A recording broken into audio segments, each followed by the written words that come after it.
So in last lecture, we have discussed about the operators and its type. Okay. We have discussed about the classes and its object, how we create the object, and now it's time to jump to the next section. That is the control statement, control flow statement. But before going to the next topic, we have some pending works. Like I have completed new operator. Okay, but I have just not completed something which is wait. Okay, yeah. So I have completed all these like arithmetic operator, relational operator, logical operator, assignment operator, and new operator, as well as I dot operator as well, right? If I'm not wrong. Okay. So we have not discussed about dot operator. Okay. And one more operator I used to introduce in my lectures, that is ternary operator. If you get through your first year, you get to know about the ternary operator. What is the use of ternary operator? Actually, uh, okay, okay. So last class was just about the operator and its type, and this time we have a new operator and one more left, that is dot operator. Along with I will be sharing you some concept about ternary operator, right? So what is ternary operator? This is the question, that what is ternary operator? What is ternary operator? Okay, ternary operator क्या होता है, ये आज हम लोग थोड़ा सा इसको एलिब्रेट करेंगे और समझेंगे कि होता क्या है। जब आप लोग फर्स्ट ईयर में होंगे, I think you have the knowledge. क्या नॉलेज? तो नॉलेज आपको ये होगा कि आपने ये सीखा होगा कि what is about control flow statement, that is mainly in if else statement. If I'm talking about what is if else statement, you are well aware कि uh, if else statement क्या होता है। बट आप ये समझ सकते हैं कि टर्नरी ऑपरेटर अब क्या होता है, क्योंकि मैं इस बात को इसलिए कह रहा हूँ क्योंकि टर्नरी ऑपरेटर जो होता है टर्नरी ऑपरेटर जो होता है वो या रेप्लिका है किसका, इफ एल्स स्टेटमेंट का। ठीक है। अब सर ऐसा है कि इफ एल्स में होता क्या था? तो इफ एल्स एक ऐसा कंडीशन था, इफ एल्स एक ऐसा कंडीशन था जिसमें कि हम लोग ये बताते थे कौन सा कंडीशन ट्रू है, उसके बेसिस पे वो रन करवाते थे, या फिर अपने अकॉर्डिंग चेंज कर सकते हैं कि कौन से स्टेटमेंट को चलाना है, उसके अकॉर्डिंग इफ एल्स स्टेटमेंट हम लोग लिखते थे। तो टर्नरी ऑपरेटर भी यही करता है। ठीक है। टर्नरी ऑपरेटर भी यही करता है। क्या करता है? तो टर्नरी ऑपरेटर भी उसका काम होता है कि आपका जो कंडीशन है, आपने जो कंडीशन स्टोर किया है वेरिएबल में, उसको उठा के लाए और ये बताए कि वो वैल्यू ट्रू है या फॉल्स है। अगर वो ट्रू होता है तो जो स्टेटमेंट आपने दिया है वो रन कर जाएगा। अगर नहीं तो क्या होगा? जो फॉल्स वाला स्टेटमेंट है उसके साथ वो एग्जीक्यूट हो जाएगा। ठीक है। तो हम लोग इसका वर्कफ्लो देखते हैं कि वर्कफ्लो कैसे काम कर रहा है, वो हम लोग डिस्कस करते हैं। तो like I have a image based on ternary operator. Okay,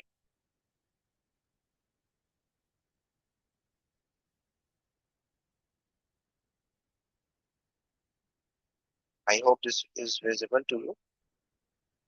Okay, ये विजिबल नहीं है। एक मैं दूसरा डायग्राम वर्कफ्लो लाता हूँ जिसमें ये बताया जाएगा कि इसका वर्कफ्लो स्टेटमेंट क्या, सॉरी वर्कफ्लो कैसे काम करता है। ठीक है। होल्ड,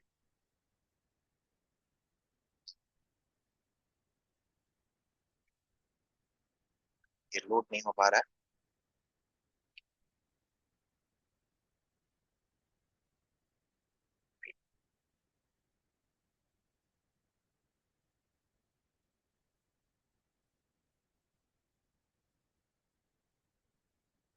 इसको डिलीट और इसको डिलीट कर दो। ये एक मेरा टर्नरी ऑपरेटर का सिंबल है, या सॉरी वर्कफ्लो है। टर्नरी ऑपरेटर होता क्या है, पहली बात। ठीक है, तो इसके बारे में थोड़ा सा देख लेते हैं कि टर्नरी ऑपरेटर होता क्या है। तो टर्नरी ऑपरेटर क्या होता है? तो ternary operator is alternative of alternative of if else statement, if else statement in control flow, control statement. ठीक है, ये क्या होता है? एक ऑल्टरनेटिव है इफ एल्स स्टेटमेंट। तो ये क्या यूज करता है? ये बूलियन वैल्यू यूज करता है। क्या करता है? It uses Boolean value, sorry, Boolean value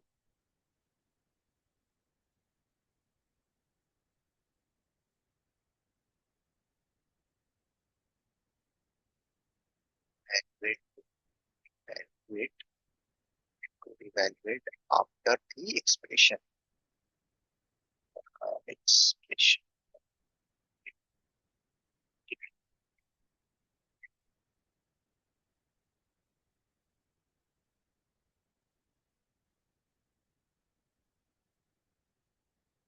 ठीक है, क्या करेगा ये क्या करता है कि आपको आपके कंडीशन को पढ़ता है। आपने जो वेरिएबल में स्टोर किया है, ठीक है, आपने जो बूलियन वैल्यू को स्टोर किया है, वो यहाँ पे आता है। What is the sign, what is this sign stands for? This sign stands for कि आपका जो कंप्यूटर है, ये बैकएंड पे लोडिंग कर रहा है, ये प्रोसेस कर रहा है कि what will be the answer called, so called, ये थिंक कर रहा है। इसका इसका इस सिंबल का मतलब है। ठीक है, ये वर्ड आपके एग्जाम में इंपॉर्टेंट होगा। आप अगर ये ड्रॉ करते हैं, आपको एडिशनल मार्क्स, मतलब औरों से कंपेयर करके ये ज्यादा मार्क्स आपको प्रोवाइड किया जाएगा। ये क्या है? इसको बोलते हैं हम लोग वर्कफ्लो। क्या? हाँ, वर्क कंट्रोल, क्या बोलते हैं इसको, सॉरी, वर्कफ्लो डायग्राम। लोग एक वर्कफ्लो डायग्राम बना रहे हैं कि वो काम कैसे कर रहा है।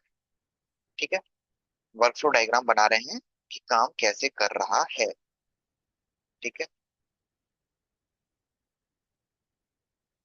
कैसे काम कर रहा है? तो हम एक वेरिएबल में इस चीज को स्टोर कर रहे हैं, एक पार्टिकुलर टाइप ऑफ स्टेटमेंट को, और उसके बेसिस पे ये वो जज करके दे रहा है कि मेरा स्टेटमेंट सही है या नहीं।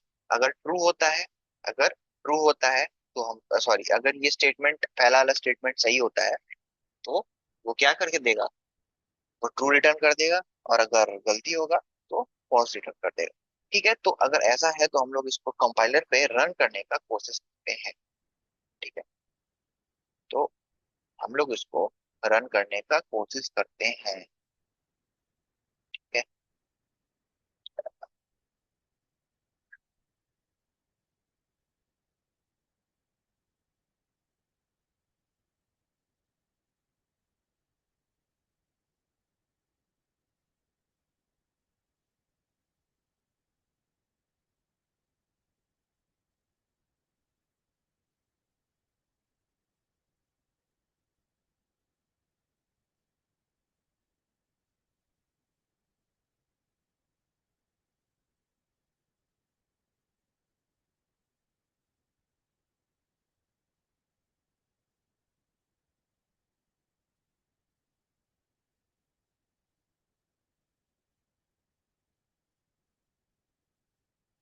ये जावा कंपाइलर हम लोग ओपन करेंगे, उस पर रन करेंगे कि ये कैसे रन करता है।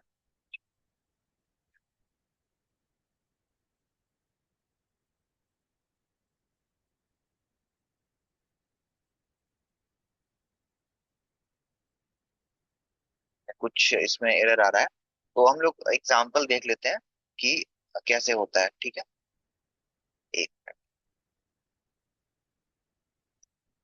हाँ, कुछ एरर आ रहा है, जूम सपोर्ट नहीं कर पा रहा है क्रोम को। ठीक है, तो हम लोग देख लेते हैं इसका सिंटैक्स कैसा होता है। ठीक है, सिंटैक्स तो हम लोग देख लिए, वर्कफ्लो देख लिए। हम लोग ये देखते हैं कि इसका एग्जाम्पल कैसे काम करता है।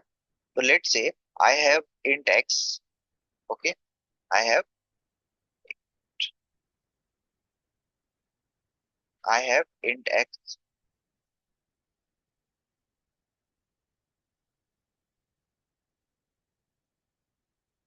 Int x is equal to A,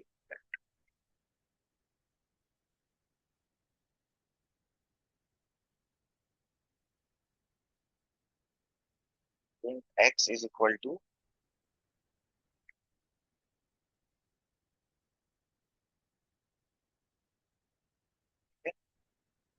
question mark कर देते हैं यहाँ पे।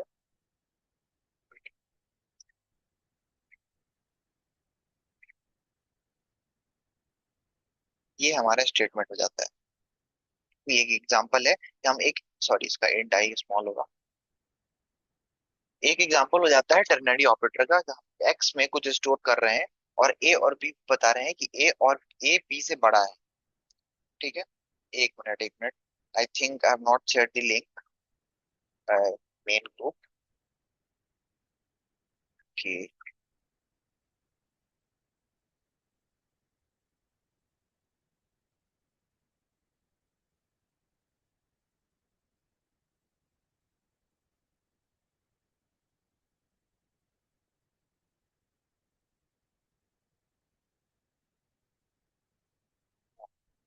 तो क्या होता है कि हम लोग एक टर्नरी ऑपरेटर का यूज कर रहे थे, sorry for interruption, ternary operator का यूज कर रहे थे। यहाँ पे एक इंट वैल्यू लिए, ठीक है, इंट वैल्यू एक्स को स्टोर कराए, एक्स में स्टोर कराए, और ये एक्सप्रेशन है हमारा, ये क्या था, बूलियन एक्सप्रेशन है कि ये बोल रहे हैं कि ए बी से बड़ा होगा, या ए इज ग्रेटर देन बी, ऐसा बोल सकते हैं। और क्वेश्चन मार्क डाल रहे हैं। क्वेश्चन मार्क डालने का क्या मतलब है, हमको ये बताना है, मतलब जेवीएम को ये समझना है, ठीक है, कंपाइलर को ये समझना है कि ये जो एक्सप्रेशन दिया है, A is greater than B, वो सही है या नहीं। किसके बेसिस पे, ये बेसिस पे कि एक्सप्रेशन वन मतलब 40, expression one is 40, expression two is 30, मतलब that is a is 40, sorry a is 40 and B is 30। ठीक है, अगर ये सही है तो हमको ट्रू रिटर्न करेगा, और अगर ये सही नहीं है तो ये फॉल्स रिटर्न करेगा, right. So this is the overall structure of ternary operator. ठीक है, टर्नरी ऑपरेटर का ये एग्जाम्पल होगा। ठीक है, इसके बाद हम लोग क्या आते हैं, हम लोग देखते हैं कि इसका जरूरत क्या है, यूज केस क्या है। ठीक है, यूज केस क्या है, इसका यूज केस क्या है। तो यूज केस ऐसा है कि हम लोग ये बोलते हैं कि इफ इफ एल्स स्टेटमेंट जो होता है ये लेंदी हो जाता है।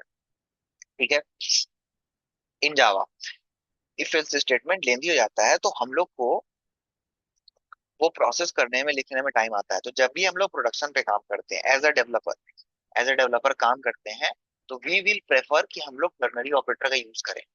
जो यूजर को आउटपुट प्रोवाइड करना है, उसको हम लोग टर्नरी ऑपरेटर से यूज कर ऑपरेट करके जो यूजर को प्रोसेस यूजर को एंड रिजल्ट पहुंचाना है, वो इस प्रोसेस के थ्रू पहुंचाएंगे। ठीक है, यूज केस क्या है, यूज केस यही है कि if if else statement lengthy हो जाता है, इसीलिए we will use the ternary operator. So we will use ternary operator. ठीक है, ठीक, टर्नरी ऑपरेटर हम लोग यूज करते हैं। ठीक है, तो ये सारा केस जो था, ये हम लोग कल मतलब लास्ट क्लास में पढ़े थे ऑपरेटर के बारे में, कि ऑपरेटर क्या होता है, ऑपरेटर का टाइप क्या होता है, टाइप्स ऑफ ऑपरेटर क्या होते हैं। मोस्ट इंपॉर्टेंट चीज पढ़े थे इंक्रीमेंट डिक्रीमेंट ऑपरेटर। होप आप लोग ये चीज को समझ पाए होंगे। ठीक है, इंक्रीमेंट डिक्रीमेंट ऑपरेटर जिन्होंने नहीं पढ़ा है, प्लीज आप यूट्यूब लेक्चर कैरियर सिंप्लीफाई का चेक करें।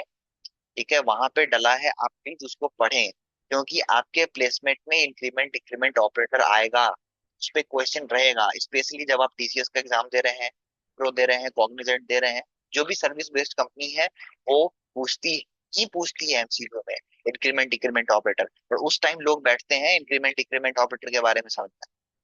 ठीक है, इंक्रीमेंट डिक्रीमेंट ऑपरेटर समझेंगे, बिटवाइज ऑपरेटर समझेंगे, ठीक है, ये सब समझना चालू करते हैं उस टाइम।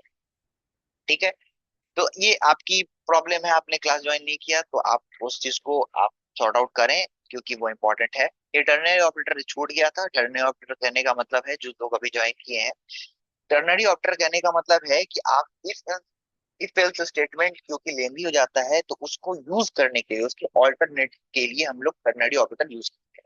टर्नरी ऑपरेटर का वर्कफ्लो क्या है? वर्कफ्लो ये है कि हम लोग कोई भी वेरिएबल स्टोर करेंगे एक्सप्रेशन देके, ठीक है। What will be the expression? Expression can be from any of your variable, ठीक है। आप वेरिएबल को उसको डालेंगे, ठीक है। वेरिएबल को एक्सप्रेशन देंगे, एक्सप्रेशन की दो सिचुएशंस होंगे। क्या होंगे? एक एक्सप्रेशन वन होगा, एक्सप्रेशन टू होगा। Likewise in this example we have discussed in few minutes ago कि ये कैसे डील हो रहा है, ठीक है। आपके पास एक इंट नाम का वेरिएबल है, सॉरी इंट नाम का डेटा टाइप है, एक्स एक वेरिएबल है जिसमें कि हम लोग ये एक्सप्रेशन स्टोर कर रहे हैं। होपफुली आप लोग जानते होंगे कि what is difference between expression and equation, ठीक है। ये एक एक्सप्रेशन है, ठीक है। इतना एक एक्सप्रेशन है, एक्सप्रेशन को हम लोग पूछा जा रहा है कंपाइलर से एक क्वेश्चन मार्क देके कि क्या ये स्टेटमेंट सही है या नहीं। अगर ये स्टेटमेंट सही होगा मतलब, और ये स्टेटमेंट किससे रिलेटेड है? A is related to 40 and B is related to 30, ठीक है। अगर ये स्टेटमेंट सही होगा, ये स्टेटमेंट एक्सप्रेशन सही होगा, तो on the basis of these expression these terms and condition, अगर ये सही होता है तो JVM will allow to run this whole example और give the output as true और फॉल्स, ठीक है। ये ऐसा होता है, ठीक है। हम लोग कहाँ यूज करते हैं? यूज करते हैं we use when we are going to develop any application, तो हम लोग टर्नरी ऑपरेटर को ज्यादा प्रेफर करते हैं इन स्पाइट ऑफ क्या? In spite of if else statement, क्योंकि इफ एल्स स्टेटमेंट लेंदी हो जाता है, हम लोग को बहुत सारे कोड लिखने पड़ते हैं जिसके कारण हमारा फाइल का साइज बढ़ता है। साइज बढ़ने से क्या होगा? कॉस्ट बढ़ेगा। तो आप अगर टर्नरी ऑपरेटर यूज कर रहे हैं तो कहीं ना कहीं साइज कम हो रहा है। साइज कम होने के कारण क्या कम हो रहा है? जो आपका यूजर है, जो आपका क्लाइंट है, उसका पैसा कम हो रहा है, यूज हो रहा है, ठीक है। अब हम लोग बढ़ते हैं डॉट ऑपरेटर के ऊपर, ठीक है। I think dot operator was not discussed. So this is the problem. Sorry, this is the sorry. This is the example, and this is the syntax. Let me draw some box in it. Okay, ठीक है। ये एक syntax है कि हम लोग class कैसे बनाते हैं जावा, सॉरी ऑब्जेक्ट कैसे बनाते हैं जावा में, ठीक है। तो हम लोग क्या बोलते हैं कि we have a class, we have a class main, ठीक है। एक मेन क्लास है। मेन के अंदर हम लोग एक मेथड यूज कर रहे हैं, बिकॉज क्या है, जावा बिना एक मेथड के नहीं चलता है। मेन मेथड स्टार्टर पॉइंट है जावा का। जेवीएम विल अंडरस्टैंड कि मेन अगर मेथड मिल रहा है तो it will hit the JVM and start executing the code, ठीक है। तो हम लोग एक कोड लिखे एक मेन क्लास के अंदर, ठीक है, और एक डॉग क्लास बनाए। डॉग क्लास में क्या बनाए?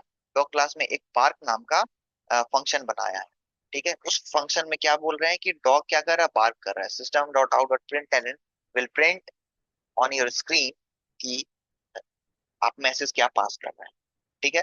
तो बार्क करके वो क्या कर रहा है? सॉरी, बार्क एक फंक्शन बना रहा है जिसमें कि बार्क कर रहा है। अब पॉइंट आउट ये करना है कि how we will going to create this object of the class. इस क्लास का ऑब्जेक्ट कैसे बनाएंगे? Classes and objects are related to each other, ये आप समझ रहे हैं। तो ये कैसे बनाएंगे? तो इसको बनाने का तरीका क्या होता है कि वी हैव अ क्लास, ये हम लोग लास्ट क्लास में डिस्कस किए थे, मैं आपके लिए रिवाइज कर दे रहा हूँ कि we have this dog class, ठीक है। डॉग क्लास का हम लोग एक ऑब्जेक्ट बना रहे हैं। This is the method to create, so और this is a way to create object of a class. क्या कैसे बनाएंगे? तो हम लोग क्या करते हैं कि डॉग नाम से पहले उसका क्लास नेम देते हैं। This is the syntax. हम लोग उसका क्लास नेम देते हैं। क्लास नेम के बाद रेफरेंस वेरिएबल देंगे। What is reference variable? हम लोग डॉग को एक नाम दे रहे हैं अपने अंडरस्टैंडिंग के लिए, that is reference variable. Variable क्या होता है? The container where we store data type, right. और उसको रेफरेंस कर रहे हैं मतलब कि हम लोग अपने रेफरेंस के थ्रू एक वेरिएबल दे रहे हैं क्लास, राइट। क्लास को वेरिएबल दे रहे हैं, क्लास को वेरिएबल दिए, ठीक है। क्या दिए? डॉग दिए, ठीक है। और न्यू कीवर्ड का यूज करके, न्यू कीवर्ड का यूज करके हम लोग ये बता रहे हैं जेवीएम को, now you are ready for what? You are ready to create object of a class. For which class? Class which is described in the first of your expression, sorry, first of the equation, that is what? The dog, this one। dog के पास जाएगा, कहाँ बनाएगा? Stack, sorry heap memory में एक object बना दिया जाएगा, ठीक। I will discuss in this today class कि हीप मेमोरी और स्टैक मेमोरी क्या होता है, वो हम लोग डिस्कस करेंगे अभी। वहां जाएंगे, वहां जाएगा जेवीएम और एक डॉग नाम से एक क्लास बना लेगा। डॉग से क्लास बना के क्या करेगा, डॉग से एक क्लास बना के क्या करेगा, उसका ऑब्जेक्ट क्रिएट कर लेगा। ऑब्जेक्ट क्रिएट करने के बाद ये बोलेगा कि आप अब इसके फंक्शनैलिटीज को यूज कर सकते हैं। मैंने फर्स्ट क्लास में सेकंड क्लास में डिस्क्राइब किया था कि what is the major understanding of classes and its object. ठीक है, I have taken the example of car, जिसमें कि बताए थे कि कार के पास कुछ प्रॉपर्टीज होगा। तो प्रॉपर्टीज को डिफाइन करने के लिए वी यूज सम फंक्शन और मेथड। जावा में हम लोग मेथड बोलते हैं और अदर देन जावा हम लोग फंक्शन बोलते हैं। तो डॉग के पास कुछ फंक्शन होगा, कुछ प्रॉपर्टीज होगा, वो एक्सप्लेन करने के लिए we have this function. What is the function, function function name called path. इसके फंक्शनैलिटीज को यूज कैसे करेंगे, अब हम लोगों ने एक फंक्शन यूज डिस्क्राइब किया, अब इसको यूज कैसे करेंगे। इसको यूज करने का तरीका होता है डॉट ऑपरेटर। जब भी कोई क्लास बना रहे हैं, उसके फंक्शनैलिटीज, उसके पैरामीटर्स, सॉरी उसके मेथड्स को यूज करने के लिए, उसके फंक्शनैलिटीज को यूज करने के लिए एक्चुअली कॉल्ड क्या हम लोग करते हैं, डॉट ऑपरेटर का यूज करते हैं। Dot operator is use to call the functionalities of its respective class, right. तो हम लोग ये डिस्कस नहीं, सॉरी ये डॉट ऑपरेटर शायद नहीं पढ़े थे। आप लोग ये बात अपने नोटबुक में डाल लेंगे। मैं यहाँ पे नोट डाउन नहीं कर रहा हूँ, न्यू ऑपरेटर मैंने डाला था कि न्यू ऑपरेटर क्या करता है। ठीक है, ये चीज आप लोग डाल लेंगे। ठीक है, डॉट ऑपरेटर क्या करता है, फंक्शनैलिटीज को कॉल करने में हेल्प करता है। या फिर ऐसे बोल सकते हैं कि जो डॉट मेंबर है, डॉट ऑपरेटर है, ये क्या करता है कि क्लास के मेंबर को एक्सेस करने में हेल्प करता है। ठीक है, एक line I use to note here कि डॉट ऑपरेटर क्या करता है। डॉट ऑपरेटर आखिर करता क्या है। ठीक है, तो it is used it is used to access the members, क्या करता है, members of the class using reference।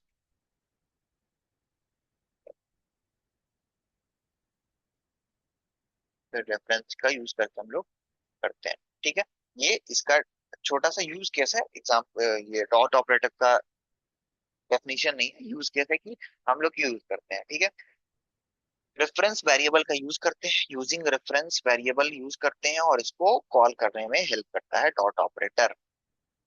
ठीक है, अभी हम लोग आज क्लास जब आपको सेकेंड टाइम ज्वाइन कराएंगे, तो ये चीज इंपॉर्टेंट होगा, आज टाइप्स ऑफ वेरिएबल पढ़ेंगे उसमें। टाइप्स ऑफ वेरिएबल में आज बहुत सारा इंपॉर्टेंट चीज है कि कैसे इंटरनल वर्किंग सीखेंगे कि जावा कैसे काम करता है using its memory. Like it consist of two memory, that is heap memory and stack memory, which is in RAM. ठीक है, रैम के अंदर जीआरई होता है, जीआरई के अंदर we will be discussing in today's lecture on words. ठीक है, अभी हम लोग इसके आगे पढ़ते हैं कि कंट्रोल फ्लो स्टेटमेंट शुरू करते हैं और पढ़ते हैं। I will not describe all this topic in in description manner. आप लोग खुद से जाएंगे, इसका सारा थ्योरी देखेंगे, एक्सिक्यूट करेंगे। ठीक है, क्योंकि ये सब बहुत ज्यादा बेसिक हो जाएगा। ठीक है, आप लोग हरदम जब भी आप कोई भी प्रोग्रामिंग लैंग्वेज पढ़ेंगे, यहीं से लोग शुरू करते हैं कंट्रोल फ्लो स्टेटमेंट। तो हम उतना डीप में नहीं जाएंगे, आप खुद से एक्सप्लोर करें चीजें और समझे कि कैसे क्या होता है। ठीक है,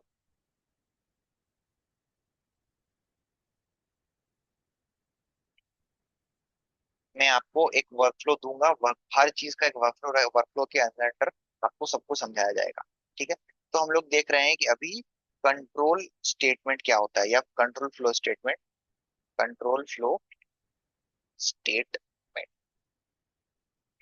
स्टेटमेंट्स क्या होता है।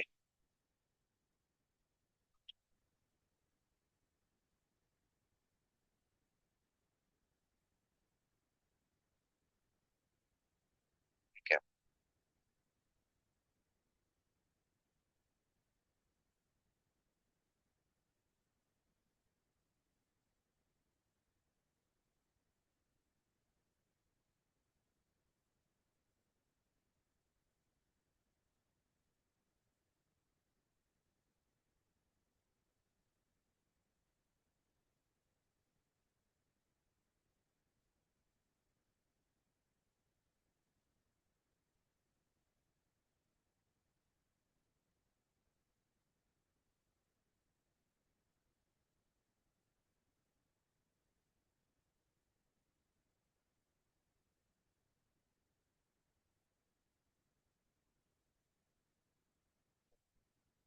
कंट्रोल फ्लो स्टेटमेंट कहने का मतलब है कि आपके पास तीन टाइप का चीज रहेगा। ठीक है। एक होता है सिलेक्शन स्टेटमेंट। ठीक। एक होता है आइटरेटिव स्टेटमेंट।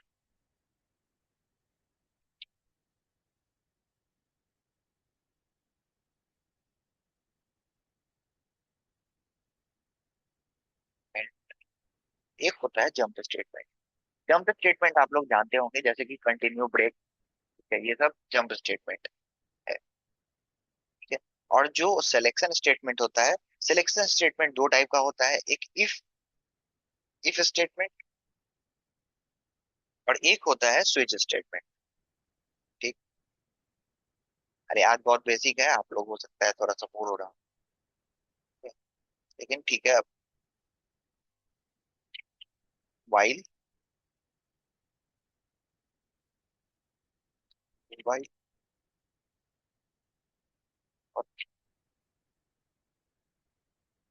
और फॉर, ये होता है। ठीक है। जब आप अगर आपका एग्जाम है, अगर आप ये सेकेंड सेमेस्टर में है, थर्ड सेमेस्टर में है, तो आपको सी का प्रोग्रामिंग, सी या जावा पढ़ाया जाएगा, थर्ड या फिफ्थ में है तो उसमें आप ये सब पूछा जाता है आपके पेपर में। आप कंट्रोल फ्लो स्टेटमेंट बनाए लिखेंगे, उस टाइम इस टाइप का फिगर आप पहले उसको बता देंगे। ठीक है। बताने से क्या होगा कि आप उसको ये बोल सकते हैं वन टाइम में कि हाँ मुझे आता है, आप नंबर दो, हाँ, ऐसा कह सकते हैं। ठीक है।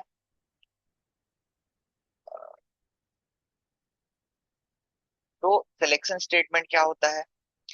आइटरेट क्यों बांटा गया, ये एक क्वेश्चन है सबके पास कि क्यों बांटा गया आखिर।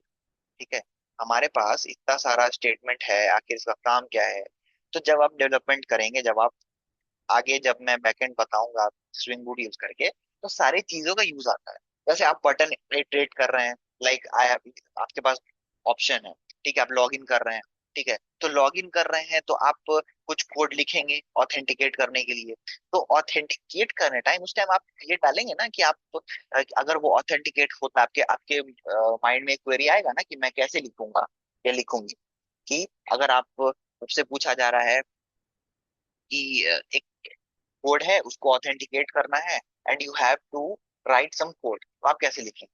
तो आपके पास ये क्यूरियोसिटी होना चाहिए कि कैसे लिखेंगे, तो we will use if else statement.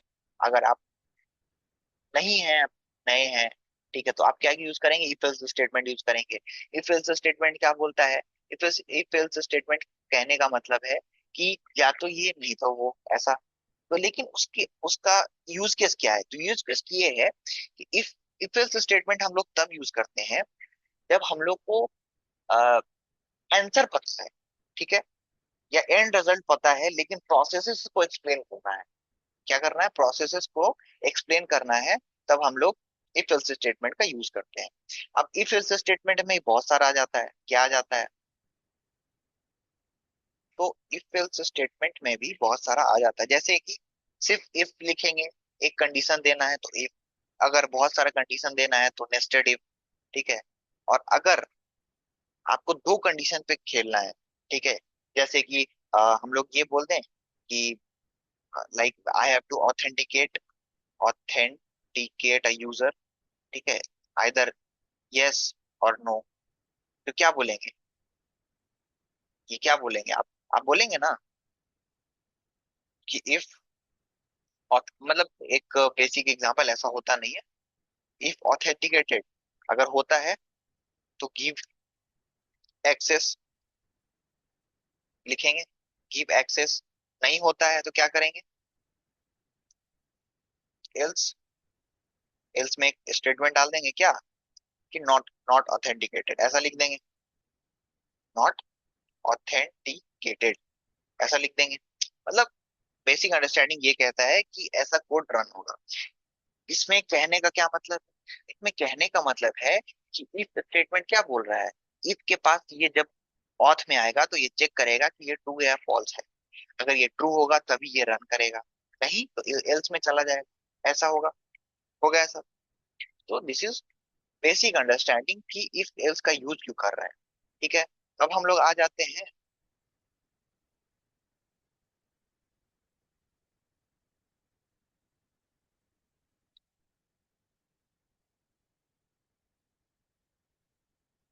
अब हम लोग आ जाते हैं कि स्विच स्टेटमेंट का क्या यूज है।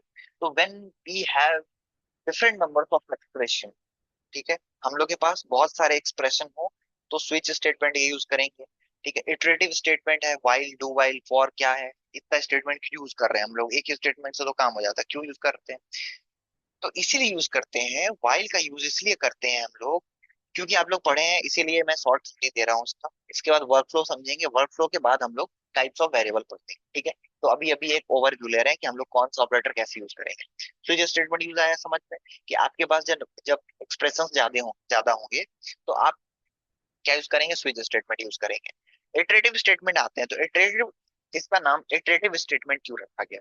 इटरेटिव स्टेटमेंट कहने का मतलब है when we have different different number of different times to run a statement, मतलब आपके पास ज्यादा, मतलब एक ही स्टेटमेंट को बार बार रन करने की जरूरत पड़ रहा है, इटरेट करने की जरूरत पड़ रहा है। ठीक है, तो हम लोग इसीलिए इसका नाम आइटरेटिव स्टेटमेंट रखे हैं। आइटरेटिव स्टेटमेंट में चार टाइप्स के होते हैं, while, do while, for each. ठीक है, और फॉर ईच।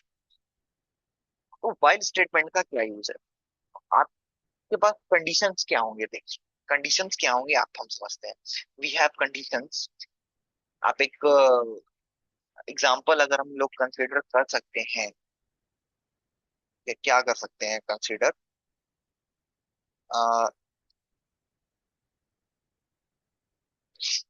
जैसे कि वो एक इवन नंबर प्रिंट करना है, लेट से। ठीक है, इवन नंबर आपको चाहिए। ठीक है, इवन नंबर चाहिए, लेकिन लेकिन एक मिनट,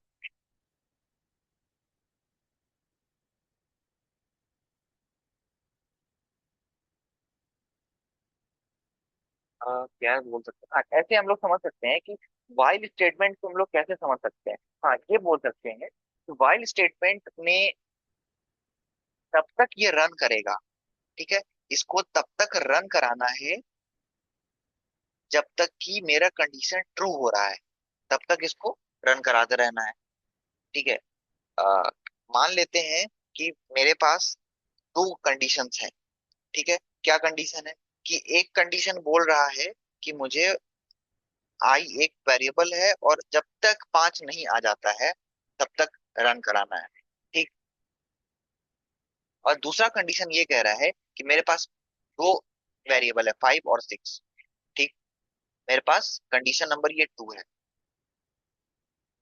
ठीक, तो आपके पास दो कंडीशन है कि एक है जब तक मेरा वेरिएबल फाइव नहीं हो जाता है तब तक रन कराना है, और दूसरा दूसरा ये कंडीशन है कि मेरे पास दो वेरिएबल है, फाइव और सिक्स।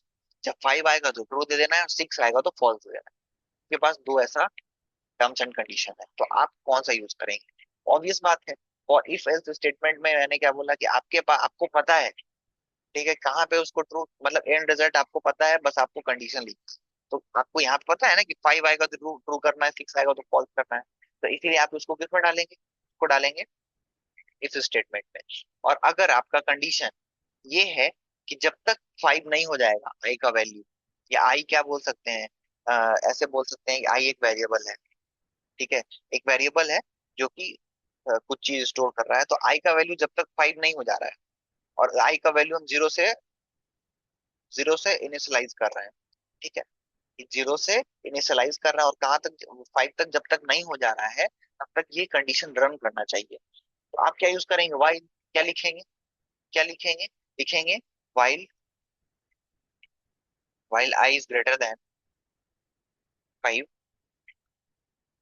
ठीक है, क्या बोलेंगे, क्या करना है, प्रिंट करते रहना है, साउट करना है, sout is the, sout is the statement that is system dot out dot println, उसको शॉर्ट में लिखा जा रहा है साउट। ठीक है, साउट क्या करना है, आई प्रिंट कराते रहना है, आई प्रिंट कराते रहना है जब तक कि कंडीशन ट्रू ना हो जाए। तो जैसा ही ट्रू होगा ये लूप से बाहर चला जाएगा और लूप टूट जाएगा। तो मेरा कहने का मतलब है कि वाइल कब यूज करेंगे, वाइल तब यूज करेंगे कि जब तक हमको कंडीशन नहीं पता है, ये स्टेटमेंट चलता रहे, मतलब मेरा एंड रिजल्ट पे रुक जाना है। अगर वेरीफाई हो गया तो, अगर अगर नहीं हो रहा है तब वो चलता रहेगा। ये वाइल स्टेटमेंट का कहना है। डू वाइल कब यूज करेंगे? कि डू वाइल तभी यूज करेंगे जबकि जब जब यूज करेंगे जब हमको एक बार, कम से कम मतलब एटलीस्ट एक बार तो मेरा कोड रन होना चाहिए, तभी हम लोग डू वाइल का यूज करते हैं। ठीक है। आइट्रेशन क्या कर आइट्रेशन में डू वाइल का क्या सिग्निफिकेंस है?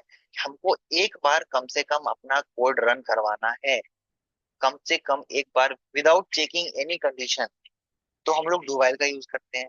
फॉर का सर यूज कब करेंगे? फॉर का यूज तब करते हैं। हाँ, तो अब फॉर का यूज कब करेंगे?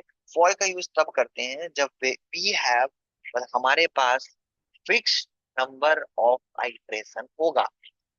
क्या होगा? फिक्स्ड नंबर ऑफ आइट्रेशन होगा, तभी हम लोग फॉर का यूज करते हैं। और फॉर ईच का कब यूज करते हैं? फॉर ईच यूज होता है जैसे आप कोई एरे प्रिंट करना चाहते हैं, एरे के नंबर्स को प्रिंट करना चाह रहे हैं, या एरे कुछ स्ट्रिंग कैरी कर रहा है, तो स्ट्रिंग को आपको हू बहू प्रिंट कराना है, तो हम लोग फॉर ईच का यूज करते हैं। तो हम लोग ऐसे बोल सकते हैं कि वाइल का यूज कब करेंगे? यूज केस बोल सकते हैं। तो इसका यूज कब करेंगे? जब condition driven, condition condition driven हो। ठीक है। फाइल का यूज करेंगे। सॉरी। हाँ। डू वाइल का यूज कब करेंगे? सर डू वाइल का यूज तो ऐसे करते हैं कि जब हम लोग को एक बार रन कराना हो। ठीक है, तो क्या बोल सकते हैं उसको? उसको बोल सकते हैं कि क्या बोलेंगे? When you need, when you need one guaranteed execution, से बोल सकते हैं वन गारंटेड एग्जीक्यूशन। ठीक है, ये सब जानना जरूरी है। लूप लोग पढ़ लेंगे लेकिन समझ में आएगा नहीं कौन सा लूप लगाना है। उसके बाद घूमेंगे कि ये तो पता नहीं है कौन सा लूप लगाना है। तो भाई पता पता करो ना पढ़ने टाइम। ठीक है। फॉर स्टेटमेंट में कौन सा यूज करते हैं सर? तो फॉर में तब यूज करते हैं जब हम लोग को काउंट पता हो। कैसे लिख सकते हैं? Count is known. हम लोग को काउंट पता है कि कितना नंबर ऑफ टाइम रन करवाना है इस कोड को, तो हम लोग क्या यूज करते हैं? फॉर। फॉर इच कब यूज करेंगे? तो फॉर इच यूज करते हैं कि जब हम लोग को कोई भी कलेक्शन प्रोवाइड करना है। जैसे एरे क्या है? Array is a set of, मतलब सॉरी, उसमें क्या स्टोर करते हैं हम लोग? Same type of variable use करते हैं, स्टोर करते हैं। Like if I use to store int, then उसमें फाइव, उसमें हम लोग डिफाइन करेंगे कि फाइव इसमें साइज होना चाहिए और इंट होना चाहिए, तो इंट फाइव करेंगे और उसमें सारे इंट वैल्यू को स्टोर करेंगे। तो हम लोग को अगर उसके सारे वैल्यू को रीड आउट करना है, तो किसका यूज करेंगे? फॉर ईच का। ठीक है, फॉर से भी यूज कर सकते हैं, लेकिन फॉर ईच क्या करता है? सिंप्लीफाई कर देता है इसको।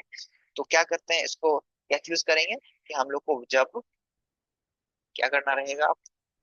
व्हेन आइट्रेशन या फिर आइट्रेटिंग एक्शंस क्लीनली।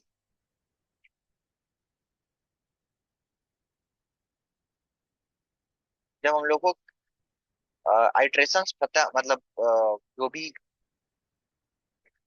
डेटा टाइप है उसको उठा के एक बार में लाना है, उसको रीड आउट करना है, तो हम लोग फॉर इट का यूज करते हैं।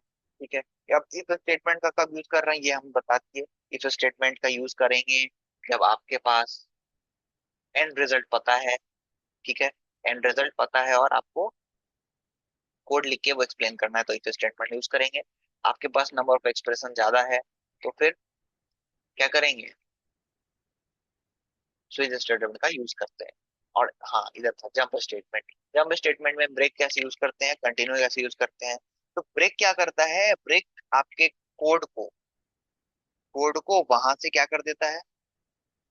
टर्मिनेट कर देता है। मतलब इमीडिएट टर्मिनेशन अगर करना है। ठीक है, इमीडिएट टर्मिनेशन करना है, इमीडिएट टर्मिनेशन अगर करना है, तो क्या करेंगे? ब्रेक का यूज करेंगे। कंटिन्यू क्या करता है? कंटिन्यू स्किप कर देता है, स्किप दैट एलओसी, मतलब लाइन ऑफ कोड। उस लाइन ऑफ कोड को स्किप कर देता है। और रिटर्न स्टेटमेंट क्या करता है? रिटर्न, आप जैसा मेथड में वैल्यू डाले हैं वो वैसा उसी वैल्यू को रिटर्न करके देगा। ठीक है। These are the summary of control flow statement. ठीक है, हम एक काम करेंगे कि आपको लेक्चर के बाद इसका कंट्रोल फ्लो डाल के भेज देंगे। ठीक है, आप लोग पढ़ लेंगे इसका। ठीक है। कैसे होता है, एक काम करते हैं, अभी जो next class with in 10 minutes लेंगे इसको ओवर करने के बाद, तो उसमें मैं डाल दूंगा, आपको समझा दूंगा, उसके बाद टाइप्स ऑफ वेरिएबल पढ़ाएंगे क्योंकि वो इंपॉर्टेंट है। टाइप्स ऑफ वेरिएबल उसमें आपको जेवीएम का स्ट्रक्चर समझ में आएगा, जेआरई का स्ट्रक्चर समझ में आएगा। ठीक है, तो अभी हम लोग मिलते हैं 10 मिनट में, दैट इज 7:49 है ना, 8 बजे मिलते हैं। ठीक है, 8 बजे आप लोग, मैं लिंक भेज दूंगा ग्रुप पे, आप लोग फिर मिलेंगे, उसमें हम इसका वर्क फ्लो समझा देंगे। ठीक है, वर्क फ्लो अभी नोट डाउन कर देते हैं इसमें, और सारे के एग्जीक्यूशन समझा देंगे, आप लोग समझ लेंगे। ठीक है, और फिर हम लोग अभी पढ़ेंगे टाइप्स ऑफ वेरिएबल के बारे में। ठीक है, ठीक है, आप लोग क्लास लीव करेंगे, हम 10 मिनट में फिर से बैठते हैं।